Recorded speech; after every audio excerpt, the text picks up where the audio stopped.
სიბრტყეზე მოცემულია XY მართკუთხა საკოორდინატო სისტემა და მონიშნულია A წერტილი, რომელიც კოორდინატებია x1 და y2 ვხედავთ ჩვენ ამას.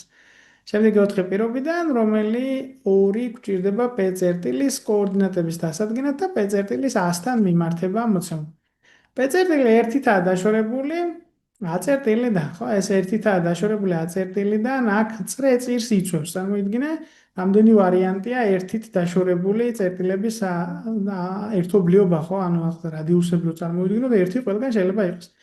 ამიტომ ეს მაინც ამის შემზღუდავი პირობა არ არის, შეიძლება რაღაცასთან ერთობლიობაში საქმე გააკეთოს. შემდეგ მეორე პირობა, P წერტილის კოორდინატების ჯამი არის 2-ო. P წერტილის კოორდინატების ჯამი თუ არის 2 სტოლი, ესე იგი ბევრი ვარიანტი გვაქვს. P არ მდებარობს x-ზე, არ გვინდა, P ეს ერთ-ერთი წერტილი ესე იგი მდებარეობს კოორდინატთა ღერძზე.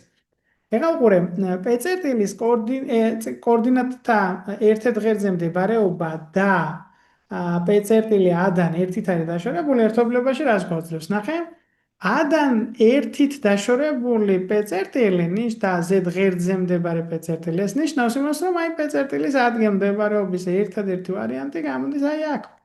ZY ღერძზე 0, 1-0 წერტილთან, ხო? P წერტილის კოორდინატები ამ შემთხვევაში გამოდის 1-0.